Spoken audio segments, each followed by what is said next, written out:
I got home and, I was in the bathroom and I was doing something last night and I looked up and for the first time, and I've been doing this work for a while, for a hot minute, for the first time, I looked at myself and I was like, wow, you look beautiful.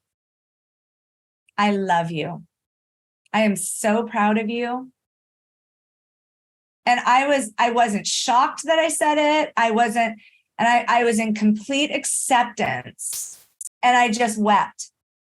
And I haven't cried probably, and it's been a year, easy. And it was the most powerful moment. And I just sat with myself in there. And why that had so much meaning for me is because I sit with myself for 2 seconds in my addiction. And I can now use that to inspire my clients that this can be you too. Welcome, beautiful souls, to season 2 of the Cosmic Love Antenna with your host, Harrison Ma. I invite you on a mystical voyage from the intellect to the soul, delving deep into the mysteries of love's spiritual essence and its unfolding. This podcast celebrates the peeling back of heart layers, revealing profound lessons, interviews with spiritual seekers, and practices to open your heart to love's infinite wisdom. Good morning, evening, afternoon, magical beings. Welcome back to the Cosmic Love Antenna and another deep, spiritual and loving conversation into a topic that I know is going to hit your hearts and ignite your passion and your soul. Today, I have a beautiful friend, guest, and cosmic lover with me to talk about all things spiritual resilience and the spiritual path to move through addictions, move through a lot of escapism, move through a lot of disconnection that we face on our spiritual path. For people that are joining new today, before I get into everything, I welcome you either on the podcast or live in Facebook, LinkedIn, and YouTube. Remember that if you want to engage with us today, please leave your comments in the comment section and share this out with a friend and a lover that you think can gain some value out of this topic today. The beautiful, loving guest that I have on the show today is the divine Kelly Bazzani. Kelly is a certified master life coach. She is a facilitator in her own right. And just to be honest and authentic, she is a deep, loving friend that I've been able to connect to over the last few months. And with her help today, we're going to go deep into all things spiritual resilience. Kelly, welcome to the Cosmic Love Antenna.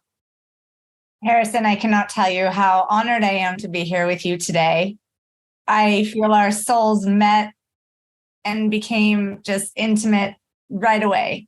Every time I hear you speak and get the opportunity to hear you speak, I just instantly feel like my heart is at peace. So I'm so honored to be here with you today. Well, Kelly, I receive your love and I'm going to boomerang it right back at you as we get started here. You know, it's one thing to acknowledge someone's love. It's another thing to make the active choice to radiate it back. And I think that's a big part of your heart. And, you know, it aligns with this topic today. And I just want to get straight into it.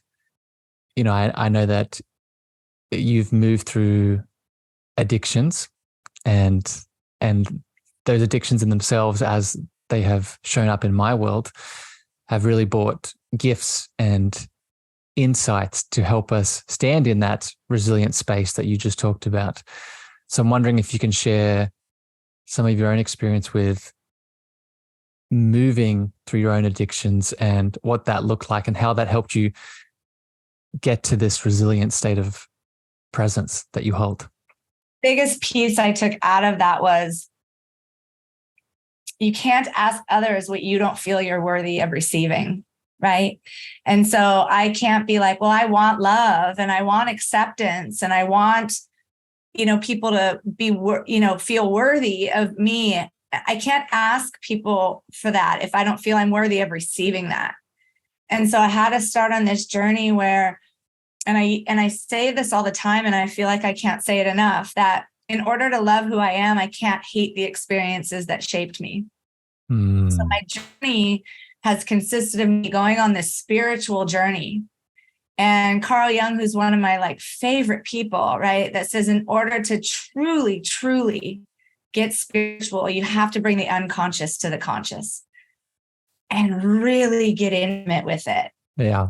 Which a lot of people are afraid to do. So they're looking for external things to do that for them, which in all means, please do that, right? Like if you want yoga and you temple, or you want to go find other ways to do that, that's wonderful.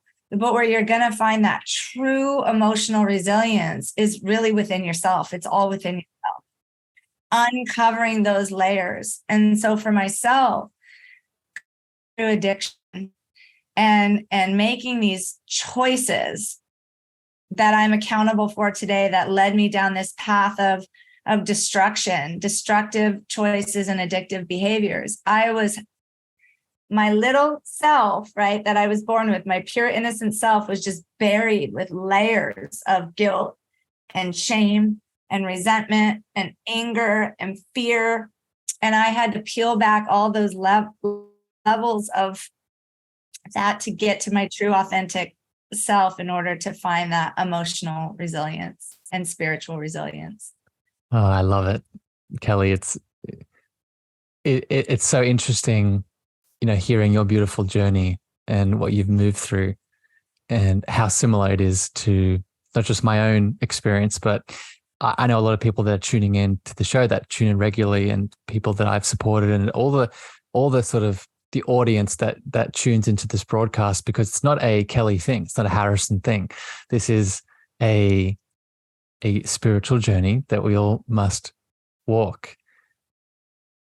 And based off that onion analogy that you gave, Kelly, the pulling back of the heart layers, I had a question come in from the community today that relates to what you're saying that I want to get your thoughts on.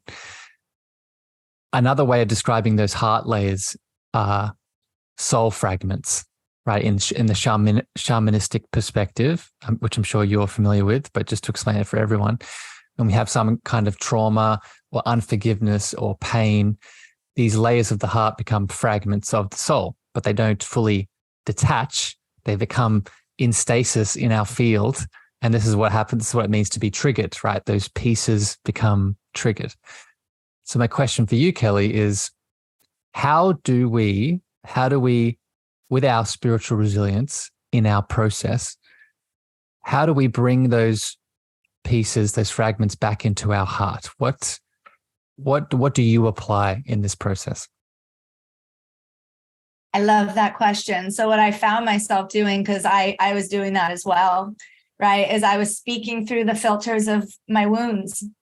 And what my favorite thing about that is, like, I'm not the one that cut you, so stop making me bleed, right? And so I was. And so triggers are our responsibilities. If we find ourselves triggered, that is where the work is. And that is where we can learn so much, because what was happening is it was coming to me and it was like, they're doing something to me, these little fragments, and it was taken away from me. And then I started changing that to the spiritual emotional resilience of, this is happening for me. Like, what can I learn when I'm being triggered so I can, apply it to my experience and learn to, so I can find my authentic self. And so how I would say that to me is like, how is this contributing to my problem by either my reaction or my inaction when I'm getting triggered? So it taught me how to go from being, emotionally reactive to factually responsive. And it helped my resilience and my spirituality grow when those things happen. I love it. I want to throw another word in here, Kelly, because I know this is going to add on to this practice. That reframe of this happening for me instead of to me is very much the metamorphosis of the victim into the empowered soul, right? And I know you talk a lot about this. And I know a big role and a big part of that transformation is the alchemy of starting to use gratitude in all those pieces. So as you start saying, this is happening for me, gratitude starts to come into your awareness around, oh, this is now a tool in itself that I can use. So I'm wondering if you can speak to the power of gratitude at this point in the journey. I love gratitude. So that whole process we just talked about, it's a painful process, because if you notice everything we're talking about, it's like I, right? Accountability. Like you have to be like, oh, where am I responsible? Because Harrison, if we're waiting for other people to shift or change, we might be waiting a long time. So we get to do the shifting or changing, which is so beautiful, because that's where the alchemy happens. We're the magician. We're the alchemists. We get to choose how we want to do things. So level of gratitude, I talked about this on another podcast I was just on. I hear a lot of people say, like, I don't have time. I don't have time to do gratitude. I don't have time. And I was one of those. I was the queen of like, I don't have time. And that's one of the most spiritual gifts you can give to yourself. And the best project you're going to work on is you. And I sit down with a 1-minute gratitude journal at the end of my day. 1 minute. And I end my day, and I don't care. Some days I do have some, like things go right in my day and it's like, wow. Other days don't go as great as others. Let's be real. Like I'm not a toxic positivity person, but that's part of it too. Resilience is looking at a situation and being positive about it, but with realistic eyes. You just don't get fixated on the negative, right? And so I'll sit with my gratitude and be like, that didn't really go as planned, but it happened for me so I could learn boundaries, or I could learn how to change my view as a businesswoman or this. So I practice that gratitude, and then I go to bed with that happy heart, and then I wake up in gratitude. And it's an exercise I practice just as frequently as my physical body, because we hear all the time that we are human beings living a spiritual experience. No, we're spiritual beings living a human experience. So we have got to exercise our spiritual muscles as much as we're exercising our human bodies, right? This is just a case we're encompassed in. The real work is right here when we do that 3-foot drop from our head to our heart in gratitude. I the image that you gave of the muscle of our spiritual anatomy or our spiritual organs in many ways is such a perfect image, because I was speaking to a client about this yesterday. Our greatest power is not our ability to control. Our greatest power is our ability to choose, is to decide, is to have choice.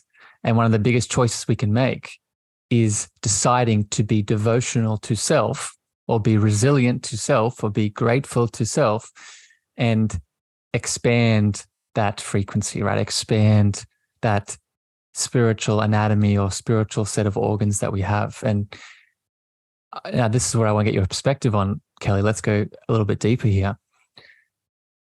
Do you think we are judged whether we make that choice or not?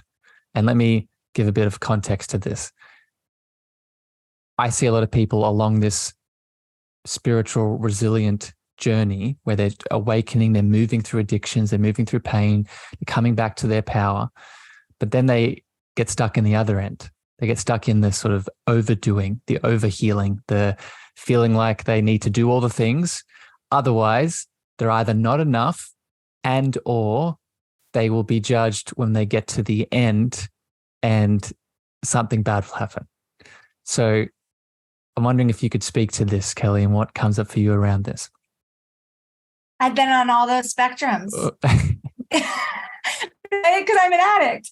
And so I do everything, when I get teased all the time because they're like, when you do something, you do it, whether it's good or bad, right? So in my addiction, I was all the way, living in my car, eating out of trash cans, 8 years ago, to then when I got clean and sober, I went all the way to not feeling like I was doing enough and trying to make up, so trying to find that balance. I tell people all the time, like, I was the black sheep in my family in my addiction.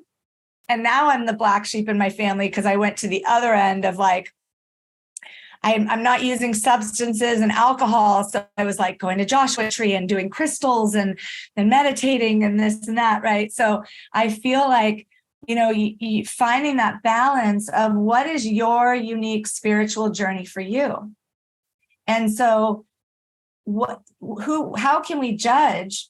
People come to me and they're like, they want like a roadmap direction of how to get to their own soul spiritually. And it's like, it's taking that time to be quiet with yourself, and your psyche will only allow in what it can handle at that time, and more be revealed to you as you continue to heal. This isn't like you start point here and you stop point here, right? It's a continuous revealing and unveiling of your spiritual self. And then it will magnetically attract people to you that are at that same vibration. And as you continue to ascend, your psyche will bring people to you that magnetic. Look at us. Yeah. Right. And so that, as you keep going, it's not like, that's what it came to me. Like I went to Joshua Tree. I felt moved and called to like go on this certain trail. I had a spiritual awakening there. Then I came home and I'm like, I really want to find out more crystals, right? And then I started to sage, and that felt really good to me. And then I started knowing when the funds were and just kind of doing some manifestations, right?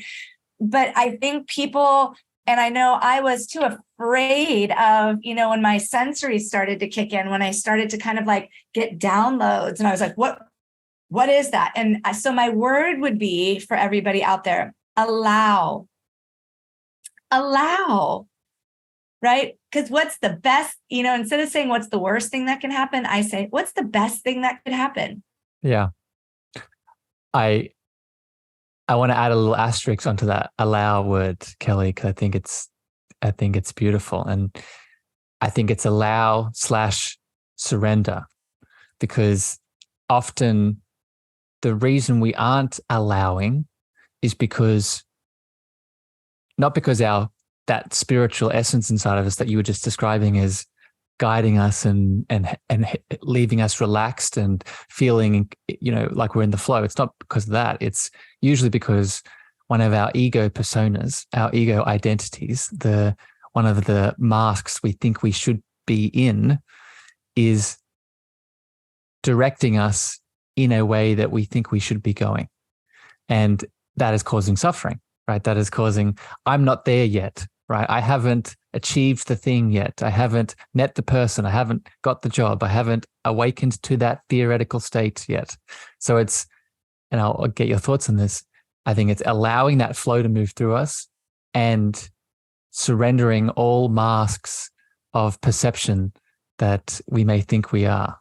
What are your thoughts on this? Did you see how I dislocated my neck? I'm all. So yes, right? Like Carl Jung talks about those 4 archetypes. We are human beings. We are not human doings. And so we're like, I need to do this and do this and do this and do this to get to where I need to be. And if we just surrender, I always say surrender and acceptance of who we're becoming, right? And so when we surrender, like I tell my clients and stuff, it's not surrendering like I give up or give in. It's surrendering to the experience.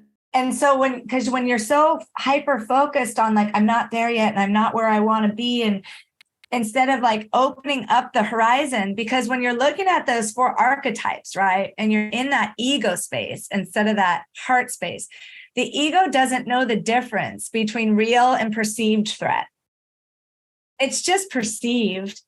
It's not real. And so when you're looking at that persona, those are the overdeveloped qualities that people were like, oh, Harrison, I really liked it when you come to parties and you do A, B, and C. And so we hyper develop those qualities. And then we've got the anima and the animate, like the male and the female roles of masculinity and right? And then we have those roles that like people were like, Harrison, I really didn't like when you did the A, B, and C. And so we suppress those.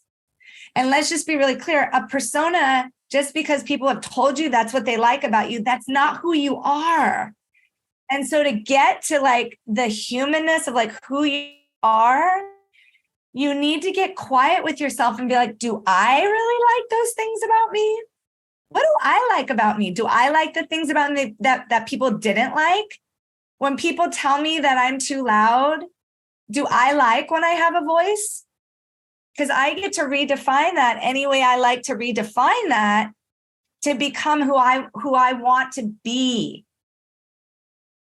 So it's a whole journey of discovery. And it's just, it's so, I cannot describe the inner freedom when you get to choose differently and you're not defined by the limitations and the programming that you were like, that's all the human encasing.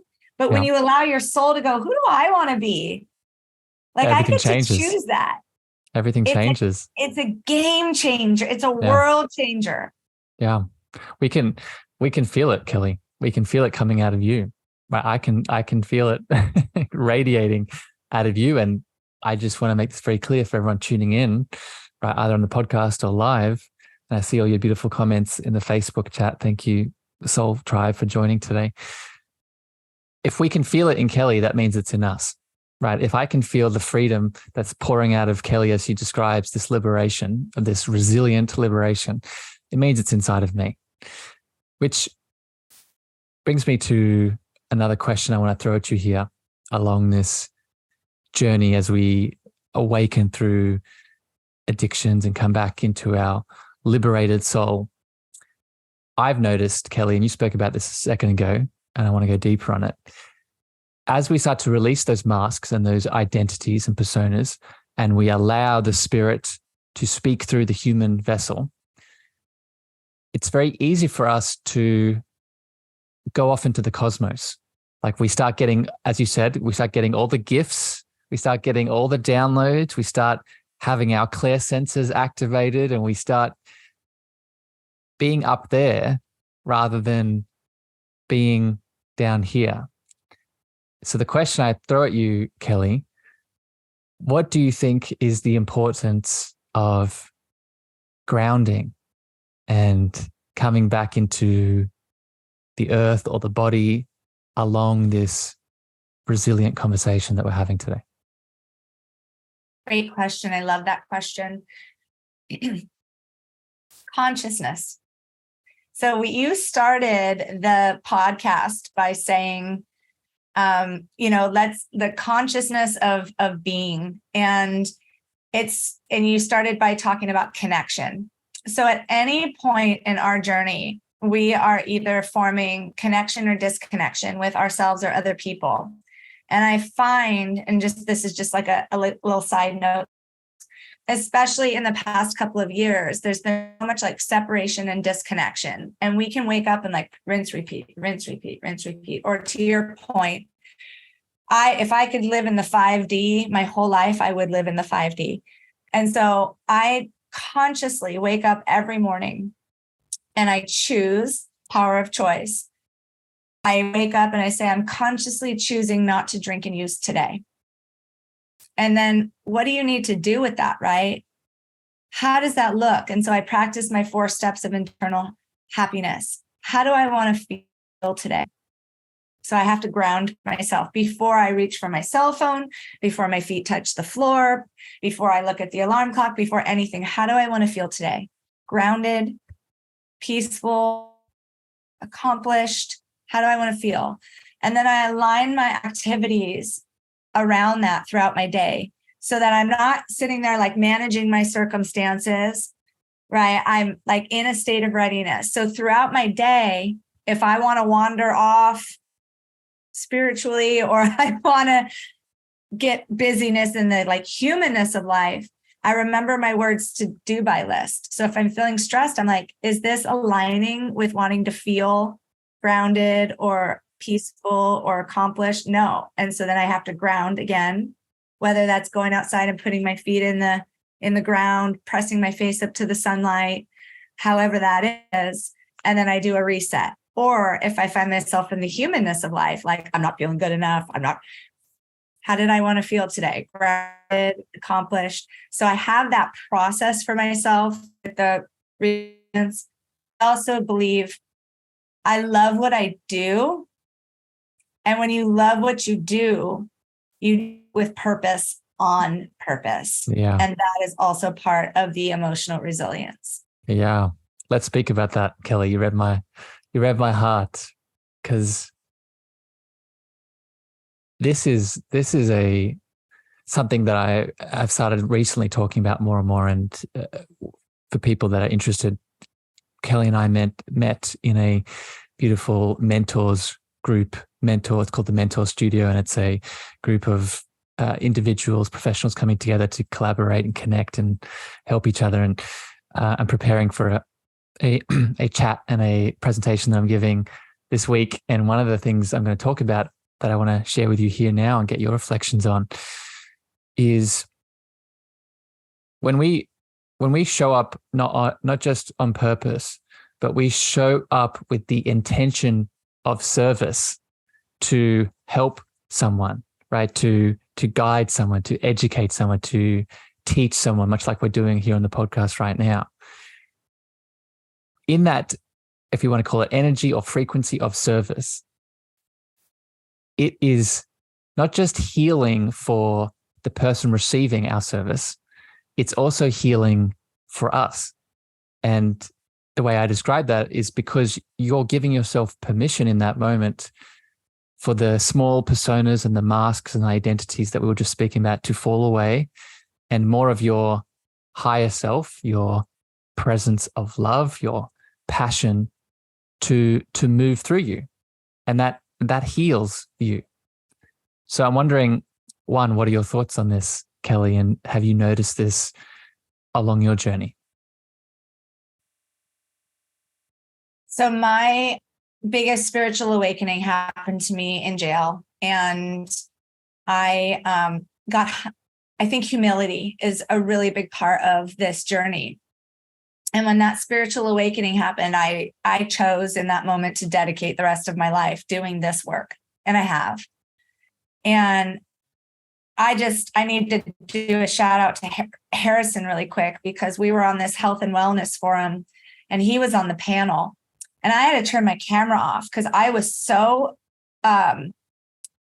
in my soul with what he was saying that I needed to close my eyes and let it just hit me in a way that like it hit me at such a deep soul level. And we spoke about it afterwards. And I was telling him that the reason I resonate with Harrison so much is because when I speak with my clients, right, I serve as a vessel and I get the downloads. And every time I speak, whether it's on a podcast or with a client or with a friendship or whatever, I ask my higher power to speak with me and through me, right? With me and through me. And when I do that, my message is about me, but it's not for me. And so that servant leadership, that humility that I speak about, I never forget where I came from. You know, I never forget that, because when people talk about, we all get that nervousness about to speak, right? But what I take from that is like, that's because I'm so passionate about what I want to say. And so then I'm like, I have no fear when my message to serve is clear. And I think that's why we connect so well, Harrison, because when we speak, you can tell it's like, it's just this, right? Like our goal is just like, let me get it to as many people as we possibly can. And I think that's what makes this spiritual journey for me so vulnerable. Excuse me, because when I speak about what I'm speaking about, it gives other people permission to do the same when I share. And I've been on so many paths in my journey and taken time to myself to find my soul again. And I'm so proud of her that when I get the opportunity to share, I wasn't going to share this, but I'm feeling called to move it. One of the first assignments that I give my clients is the 10 I ams, because what follows I am creates your reality. And all my clients are like, oh, affirmations, and I'm like, and I laugh because especially my male clients are like, can we Google? I'm like, no, you can't use Google to, do your I ams, and we joke. And so I share my experience of, when is the last time you looked at yourself in the mirror and said something positive to yourself? So I share that it took me a very long time to look at myself in the mirror and say something positive. I said, I would look down, or I would laugh, or I would be like, I can't do it, So I went to my nephew's 23rd birthday party last night, and I got home and, I was in the bathroom and I was doing something last night, and I looked up and for the first time, and I've been doing this work for a while, for a hot minute, for the first time, I looked at myself and I was like, wow, you look beautiful. I love you. I am so proud of you. And I wasn't shocked that I said it. I was in complete acceptance. And I didn't feel like I was being braggy or boastful. And I said, it has been a long time. You have been working on yourself to be able to sit here in confidence and say that. And I just wept. Yeah. And I haven't cried probably, and it's been a year. Yeah. Easy. And it was the most powerful moment. And I just sat with myself in there. And why that had so much meaning for me is because I sit with myself for 2 seconds in my addiction. And I can now use that to inspire my clients that this can be you too. Yeah. So beautiful, Kelly. I'm grateful. Thank you for sharing that beautiful experience with us, and a lot of love coming through the Facebook chat and community for you too. It really, I think you've been tuning into my visualizations, because I was planning this conversation, and I had a visualization of you opening your heart before we started recording this, and it very much was like, oh, that's it. That's the piece that I must have been seeing. And it highlights something very significant. We all felt it, right? I felt it as I'm here with you, and I really want to highlight this for everyone tuning in. And this is very much a part of this resilient story, in my opinion.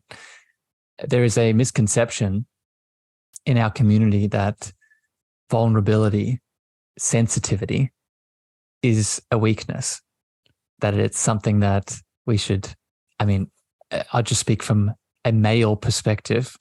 It's very much indoctrinated within boys, men, that the divine feminine that moves through them is a weakness, right? Any sensitivity, any emotion, vulnerability. But that's not what we all experienced when we got to hear you share that story, Kelly. I experienced an attraction towards you rather than a repulsion, right? Rather than I need to turn away. And why is that? It's because we all have that same beating heart. We all have that channel of love moving through us. So I guess let me make this a question here for you, Kelly. As someone that is maybe listening to this show today, and maybe is moving through some kind of addiction or is interested in spiritual resilience, how can we start to open our heart in that way? How can we start to see our vulnerability as a power? Is it just doing those affirmations, or is there more to it? Thank you for that. I started learning vulnerability was not in my wheelhouse when I started. And I started, don't look at the whole staircase right away with vulnerability. We focus on the first step. And so vulnerability, especially, and thank you for bringing it up for men too, right? Because it's looked at as a weakness when indeed it is your greatest strength. And it is the opening for the innovation of creativity and change. And all, it's just beautiful. My recommendation for vulnerability is vulnerability doesn't mean, meeting somebody and just being like opening your heart, like here's everything about me in one fell swoop, right? It's having the courage to risk what we talked about in the beginning, the reciprocity of love and things like that. My first steps would be, practicing those I ams in a place that's safe for you. And then practicing it with someone you feel safe with at first. If you have somebody close to you, practice sharing something with them little that you feel like. So, if Harrison, if me and you are really like intimate and I say to you like, hey, may I share something with you? And can you hold safe? Because Brene Brown is my person that I go to about vulnerability, right? And she says, not everybody deserves to hear your story, right? They have to earn that right. And especially people that have had past traumas or hurts or that have had their vulnerabilities used against them. So you want to practice it. Maybe you want to practice it first in a journal with a lock on it. And you want to practice like writing it out and getting it out and locking it and practice that trust and vulnerability first with yourself and see how it feels for you. So start taking little baby steps. But I think 99% of the success with vulnerability is consistency. Yeah. If you practice it first and build that trust and accountability and integrity and boundaries within yourself with the vulnerability first, then you can start mirroring it out to other people and see how it feels. But you got to feel safe within your own home first. Yeah. It's another one of these muscles that we talked about earlier, right? It's another one of these spiritual, I would count it as a spiritual muscle that we need to be devotional towards. And I'll add a little tip on top of it and get your thoughts on it, Kelly. I think it's also, so it's making that safe container for yourself and sharing with yourself and slowly stepping out into the world. And I also think it's allowing your intuitive guidance to come through, right? Your intuitive guidance is often connected to this vulnerability that you need to share. So for example, right, you got the hit to share the story on the show with us right now. Where did that come from? That came from that intuitive channel that said, oh, I want you to be vulnerable, but I want you to be vulnerable in this way with this person in this format right now, right? And that's something we all have access to. Do you agree with that, Kelly? I absolutely agree with that. So I don't know if you've ever heard, that 5-second rule, how many can you imagine if every time we actually said what we were thinking to the person we were thinking it? I'll take full I'll be accountable right here. I hold back because what do we fear? What are our biggest fears? Rejection, right? Rejection, being told no, that those fears. And what does everybody want? To be seen, heard, loved, validated. And so can you imagine if every time we got that download, like, I want to share right now what's on my heart to this person in this moment, and we risk that vulnerability, what this world would look like? Yeah. Holy cow. It would change overnight. I mean, unbelievable. But we fear, like, oh my gosh, well, what will they think? Or would they accept me back? Or would they reject it? Or is that too vulnerable? Or would that be too much? Or am I too much? But it's all those assumptions. And I'm guilty of it, because this is a lifelong journey for me, right? But I got that feeling, because your head is all these thoughts, right? That's your thinking. And then your heart goes, yes, but follow me. This is how you feel. This is how you feel. Your gut's like, hey, you two, follow me, because that's your intuition. And it's right every time. Yeah. Yeah, we could go so much deeper into this, Kelly, but I want to be mindful of your time and be careful of all the rabbit holes we can go down to. I really enjoyed this conversation, and I really enjoy your heart and your soul. I have a couple questions left for you, but before I get to them, I want to give you a bit of space.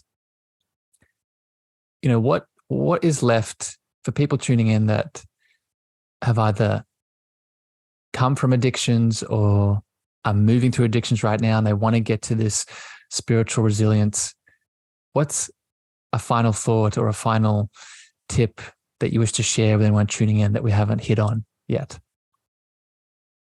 I think the biggest thing, that I work with in people in recovery is I want to take them through this process in a shorter amount of time than I needed to with a lot less pain. And my biggest tip would be is that why there's such a low percentage of recovery is because life continues to happen. And that is why resilience is so important, because you can get clean or you can help with your addictive patterns and destructive behavior, right? Is going to continue to happen. So even if you remove the drugs and alcohol, you really got to figure out the root cause of why you self-suppress. We're all addicted to something. So whether you've gone down the right of the path of drugs and alcohol, or whether you're addicted to success, whether you're addicted to procrastination, whether you're addicted to electronics, whether you're addicted to people pleasing, really finding out what is the root cause, it always comes back to what we're talking about today, Harrison. The root cause is self-love, self-worth, self-forgiveness, all of those things that start with self. And so in order to get relief and find that inner freedom and break those chains that weigh you down every day, you've got to bring that unconscious to the conscious, and you got to flip yourself over and get really, really honest with your current reality. Yeah. I love it, Kelly. The image that I get when you share that is this is what addictions are, right? It's the reason that you're focusing on self-love and that self-care and that self-connection, because all addictions are an externalization of the self, right? I see the image of this ball of love, this ball of innate worth and value, and we've attached it to the thing, right? To the person, place, or thing, activity that we have an addiction to. So as you're beautifully highlighting, it's opening ourselves up to bring that self back into where it has always been, right? Back into that beautiful heart space, that center of our being.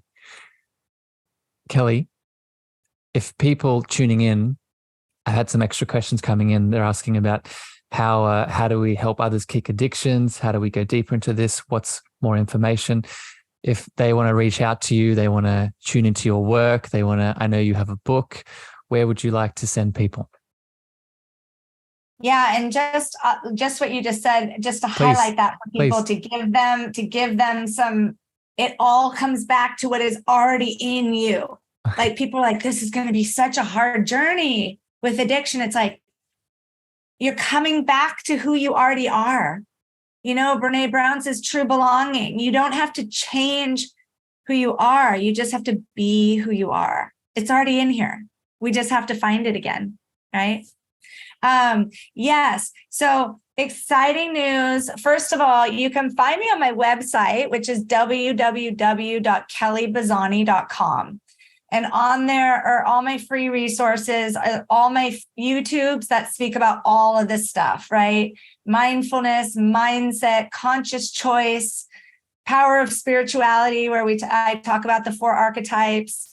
So those are all free resources for people that want to kick addiction. I did one with my mom, the 2 sides of the addiction coin. So if they want more resources about that, my book is also on my website. And my speaking page is on there if people want to book me for a speaking engagement. I am also, for people that are asking how we learn more about this, I am hosting a free 90-minute webinar on August 17th at 5 p.m. Pacific Standard Time. And I will be promoting that on my Facebook page, which is Kelly Bazzani. And that is free. So if anybody resonates with what we were talking about today and wants to go like in it to win it a little bit more, that would be a great webinar to come to. And I'll be hosting those 3 times a month. Beautiful. Beautiful. And so that will be great for people to come to if they want more information on this kind of stuff. Yeah. And for everyone tuning in either live on LinkedIn, Facebook, YouTube, or on the podcast, I'll put all of the links to Kelly and her website and her webinar and all the things in the show notes so you can click it and go straight there. Kelly, I love you very much. And I, as expected, really appreciated this dance and this connection with you today.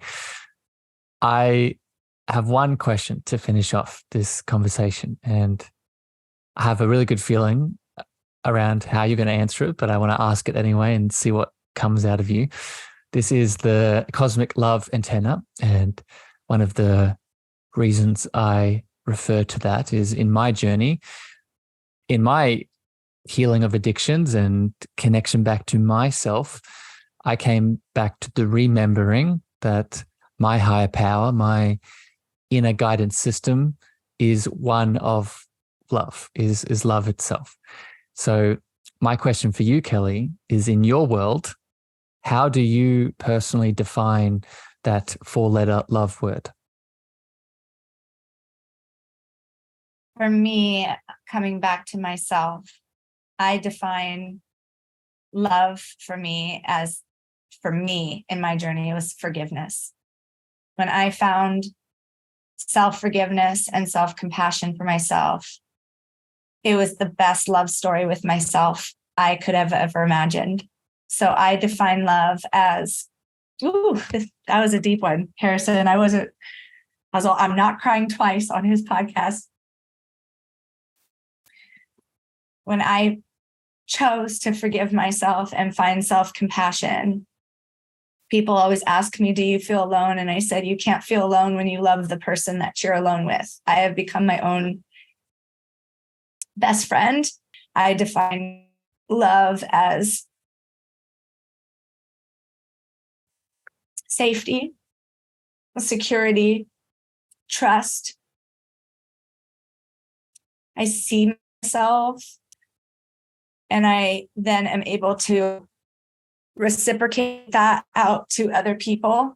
And that is the biggest gift that I have been able to do, because able to see that security and that trust and that love, then I have that reciprocity with other people, and then I'm open to receive it, which I never was able to do before. Beautiful, Kelly. You can, just so you know, you can cry as many times as you want on this podcast. I'm like trying to hold it together. I'm all, okay, so my website is this, and you remember that you have a 3D form, but then I mix things up a little bit and it's like, oh, nope, you're not getting off the hook that easy.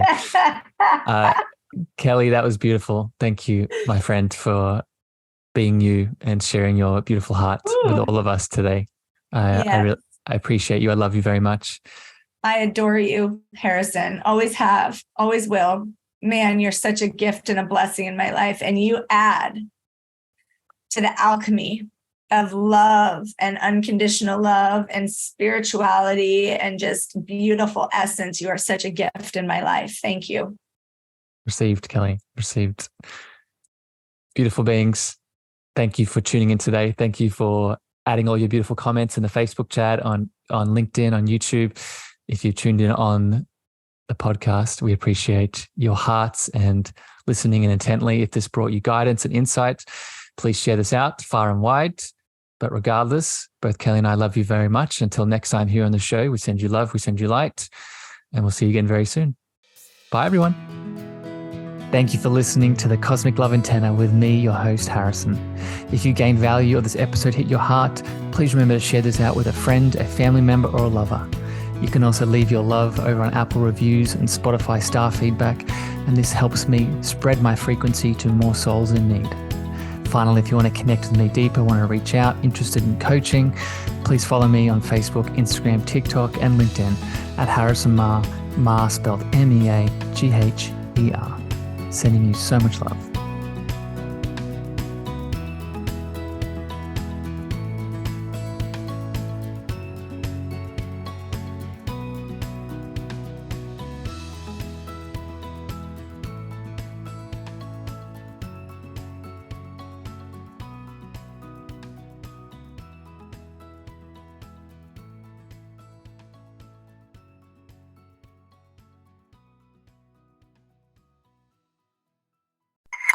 Hey, what's happening out there, everybody? This is Lawrence Ross, and I'd like to tell you a little bit about my podcast, The Lawrence Ross Show. Egomaniac. It's a 2-hour weekly exploration into my mind. I also do sketches, celebrity impersonations. You're out of order! And I also do song parodies. Not too shabby for a blind guy. Not only are you visually impaired, but you are geographically impaired. New episodes are released every Friday. Check it out on your favorite podcasting platform or listen to it here on Society 13 on Electrocast. Electrocast.